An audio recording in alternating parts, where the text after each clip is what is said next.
Good morning बच्चों। आज हम हमारा साइंस का first chapter the world around us का शुरुआत करने जा रहे हैं। इस चैप्टर में हम सीखेंगे कि हम नेचुरल, लिविंग और नॉन लिविंग थिंग किन्हें कहते हैं। जो लिविंग थिंग्स होते हैं उनकी क्या क्या विशेषताएं होती हैं। लिविंग थिंग्स को ज़िंदा रहने के लिए किन किन चीज़ों की ज़रूरत पड़ती है और नॉन लिविंग थिंग्स के बारे में। सबसे पहले मैं आपको बताती हूँ कि नेचुरल, लिविंग और नॉन लिविंग थिंग्स हम किन्हें कहते हैं। Natural, living and non living things. आप सबको पता होगा, आप सभी ने पेड़ को देखा होगा। जो पेड़ होते हैं वो सांस ले सकते हैं।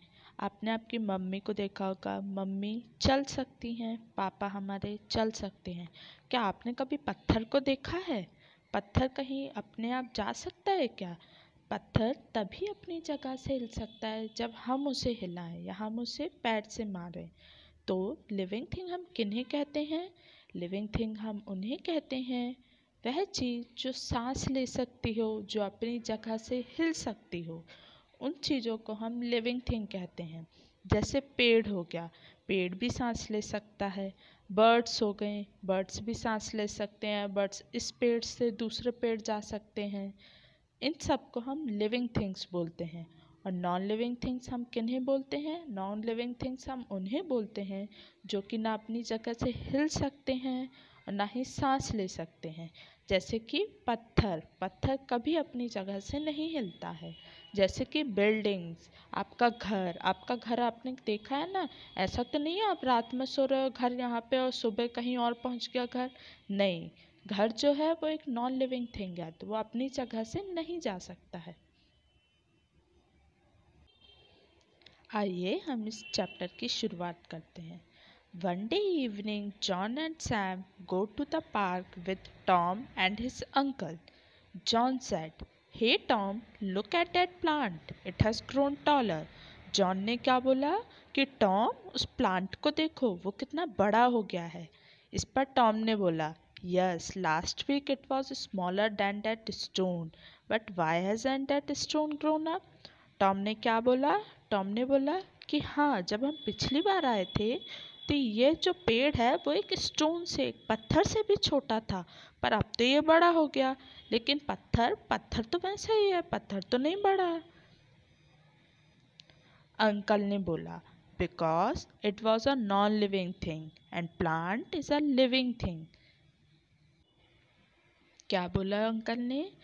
कि जो पत्थर है वो एक नॉन लिविंग थिंग है, पर प्लांट एक लिविंग थिंग है। इस पर सैम ने बोला, but our teacher told us that stones, rocks, mountains all are God made things, just like birds, animals, plants and human beings. Sam ने क्या बोला? सैम ने बोला कि हमारे टीचर ने हमको सिखाया था कि जो स्टोन्स होते हैं, जो छोटे छोटे पत्थर होते हैं, जो माउंटेन्स होते हैं, पहाड़ होते हैं, उन सबको गॉड ही बनाते हैं, उन सबको भगवान ही बनाते हैं। जैसे कि भगवान बर्ड्स को बनाते हैं, जो एनिमल्स हैं उनको बनाते हैं, पेड़ पौधों को बनाते हैं और हम लोगों को बनाते हैं। इस पर अंकल ने बोला, you are right my child, but natural things can be both living and non living. आप बिल्कुल सही हो, लेकिन जो नेचुरल थिंग्स हैं, जो गॉड की तरह बनाई गई थिंग्स हैं, जो गॉड ने बनाई हैं, वो दो प्रकार की हो सकती हैं, या तो लिविंग या फिर non living. Natural, living and natural non living things. Plants, animals and human beings are natural and they have life.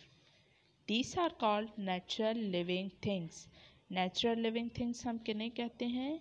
Natural living things हम उन्हें कहते हैं जिनके पास जीवन होता है, जो चल सकते हैं, जो सांस ले सकते हैं, जैसे कि प्लांट्स, एनिमल्स और ह्यूमन बींग्स। जैसे कि पौधे, एनिमल्स जानवर, ह्यूमन बींग्स यानी मनुष्य।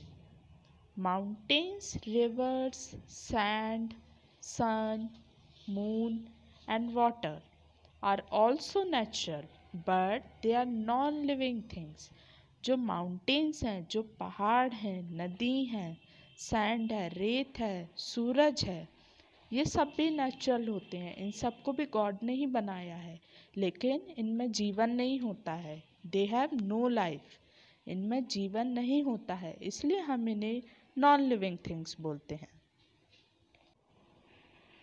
बच्चों, आपको ये दिख रहा होगा कि यहाँ पर हमने लिविंग और नॉन लिविंग थिंग्स को बांटा हुआ है। जैसे कि ये आपको दिख रहा है मैन, ये आपके पापा मान लीजिए। मैन जो है वो लिविंग थिंग होता है, सांस ले सकते हैं आपके पापा। आपके पापा रोज काम पे जाते हैं, तो हम मैन को लिविंग थिंग्स बोलेंगे, ठीक है। काऊ, काऊ, आपने गाय तो देखी ही होगी। गाय भी यहाँ से वहाँ जाती है कि गाय को हम खाना भी खिलाते हैं, गाय खाना भी खाती है, इसलिए हम गाय को लिविंग थिंग्स बोलते हैं। रोज़, रोज़ एक प्लांट है। रोज़ सांस ले सकता है।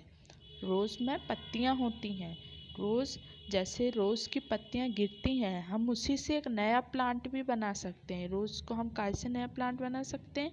आपने देखा होगा, आपके मम्मी पापा ने रोज़ की जो तना होता है उसको वो सॉइल में लगा के, उसको वो मिट्टी में लगा के नया प्लांट बना सकते हैं, इसलिए रोज़ को हम लिविंग थिंग बोलते हैं। बर्ड, बर्ड को भी हमने देखा है, बर्ड भी यहाँ से वहाँ घूमती रहती है। जो चिड़िया है अपना घोंसला भी बनाती है, वह अपने चिड़िया अपना घोंसला भी बनाती है, इसलिए हम उसे लिविंग थिंग बोलेंगे। फिश, फिश भी एक जीवित प्राणी है, वो भी सांस ले सकती है, इसलिए हम उसे लिविंग थिंग बोलेंगे। अब आप यहाँ पे देखिए कार, कार क्या अपनी जगह से अपने आप हिल सकती है? आप कार तभी चलेगी जब आप उसे चलाओगे, इसलिए हम उसे नॉन लिविंग थिंग बोलेंगे। पत्थर, स्टोन को भी हम नॉन लिविंग थिंग बोलेंगे। बुक हो गई, बुक भी अपने आप नहीं चल सकती है, ना वो सांस लेती है, इसलिए हम उसे नॉन लिविंग थिंग बोलेंगे। साइकिल, साइकिल आप सभी के पास है, साइकिल को भी हम नॉन लिविंग थिंग बोलते हैं, क्योंकि साइकिल भी ना सांस ले सकती है, ना अपनी जगह से अपने आप जा सकती है। पेंसिल, पेंसिल से आप सभी लिखते हो, पेंसिल को भी हम नॉन लिविंग थिंग बोलते हैं।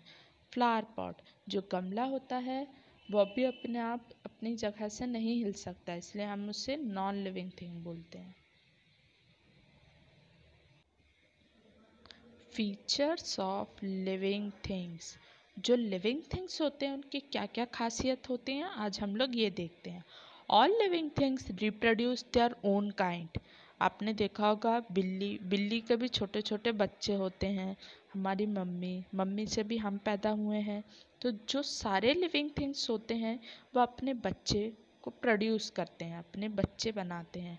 हैंस, हैंस देखा होगा आपने, पहले वो एग्स देती हैं, एग्स को फिर हैच करके छोटे छोटे चिक्स आते हैं।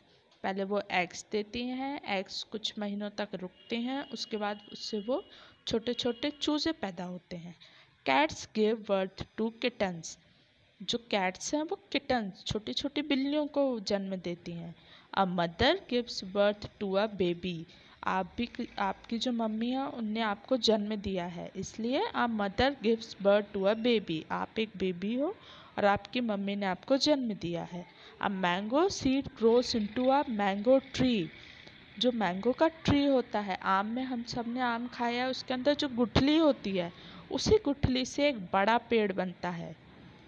A mango seed grows into a mango tree. It is clear that living things reproduce their own kind. तो इससे हमें पता चलता है कि जो सारे लिविंग थिंग्स होते हैं वह अपने आने वाली पीढ़ी को जन्म देते हैं। जो कैट्स होती हैं वो किटन पैदा करती हैं, जो हैंस जो होती हैं वो छोटे छोटे चिक्स, छोटे छोटे चूजे पैदा करती हैं। मम्मा जो होती हैं वो छोटे से बच्चे को जन्म देती हैं। जो बड़ा मैंगो ट्री होता है, बड़ा हमारा आम का पेड़ होता है, वो छोटे से आम के पेड़ को जन्म देता है। ऐसे सारे लिविंग थिंग्स अपने ओन काइंड को रिप्रोड्यूस करते हैं, सारे लिविंग थिंग्स रिप्रोड्यूस करते हैं। ऑल लिविंग थिंग्स ग्रो, और क्या फीचर और क्या विशेषताएं होती हैं लिविंग थिंग्स की कि सारे लिविंग थिंग्स ग्रो करते हैं। अभी आप छोटे हो, आप थोड़ा और समय आएगा तो आप और बड़े हो जाओगे, फिर आप एक और बड़े होके इंसान बन जाओगे। इसलिए all living things grow. Little chicks grow up, they develop wings and start living like hens. जो छोटी छोटी चिक होती हैं, यहाँ देखो ये चूजा बना है, ये चूजा जो बना है यह भी एक छोटा सा चिक है। ये बड़े होके इसमें पंख आ जाएंगे, फिर एक ये हैन बन जाएगा। Kittens become cat. पहले ये छोटी सी प्यारी सी किटन है, बिल्ली की बच्ची है, और जब टाइम आएगा तो ये बड़ी हो जाएगी और फिर एक बड़ी बहुत शैतान कैट बन जाएगी। Babies become adults. कितना क्यूट बेबी है, पहले ये बेबी है, जब हम छोटे थे हम बेबी थे, फिर हम बड़े हो गए, बड़े हो जाएंगे तो हम एक अडल्ट बन जाएंगे। Young saplings grow into a big tree. जो छोटे छोटे पौधे होते हैं वो बड़े ट्री बन जाते हैं। Thus, it is clear that all living things grow. इससे हमको क्या पता चलता है कि जो लिविंग थिंग्स होते हैं वो सभी बड़े होते हैं। चिक जो है, जो छोटा छोटा चूजा है, वो हैन में बन जाता है, वो मुर्गी बन जाता है। जो किटन है, छोटी बिल्ली है, वो कैट बन जाती है। जो बेबी है वो एक अडल्ट बन जाता है। जो छोटा सा बेबी है वो आगे चल के बड़ा हो जाता है। इसलिए सारे लिविंग थिंग्स ग्रो करते हैं। अगला फीचर क्या होता है लिविंग थिंग्स का, अगली खासियत क्या होती है कि ऑल लिविंग थिंग्स मूव। सारे लिविंग थिंग्स मूव कर सकते हैं, चल सकते हैं। Birds fly. जो बर्ड्स होती हैं, चिड़िया होती हैं, वो उड़ सकती हैं। Horse runs. ये देखिए बर्ड फ्लाई कर रही है। हॉर्स जो है वो दौड़ सकता है, घोड़ा जो है वो दौड़ सकता है। Tiger runs. टाइगर भी दौड़ सकता है। Fish swims. फिश जो होती है वो स्विम करती है, वो तैरती है। दस एनिमल्स मूव। इससे हमें क्या पता चलता है कि सारे एनिमल्स एक जगह से दूसरी जगह जा सकते हैं। Animals move from place to place in search of food and water और to protect themself from enemies. Animals जो है वो मूव क्यों करते हैं? एनिमल्स मूव इसलिए करते हैं ताकि उन्हें खाना मिल सके। वो खाने की खोज में एक जगह से दूसरी जगह जाते हैं और खुद को एनिमी से, खुद को दुश्मनों से बचाने के लिए भी जाते हैं। जैसे कि एक हिरण है, अगर उसको दिख गया कि टाइगर आ रहा है तो वो फटाक से वहाँ से दौड़ के कहीं और चला जाएगा खुद को बचाने के लिए। ऐसे ही सारे एनिमल्स मूव कर सकते हैं, सारे एनिमल्स चल सकते हैं। Flower birds open into flowers. जो छोटे छोटे बर्ड होते हैं, छोटी छोटी कली जो होती हैं, वो और बड़ा फूल बन जाती है। देखो कितना बड़ा फूल बन गई है। सनफ्लावर्स टर्न और बैंड टू फेस द सन। जो सनफ्लावर्स होते हैं, आप देखना, जो सूरजमुखी होते हैं वो सूरज के साइड अपना मुंह कर लेते, सूरज की तरफ अपना मुंह कर लेते ताकि उन्हें और लाइट मिल सके। These plants also show some movement. इससे हमें क्या पता चलता है कि प्लांट्स भी हिल सकते हैं। प्लांट्स भी एक जगह से दूसरा जगह जा तो नहीं सकते, लेकिन वो अपनी ही जगह पे हिल सकते हैं।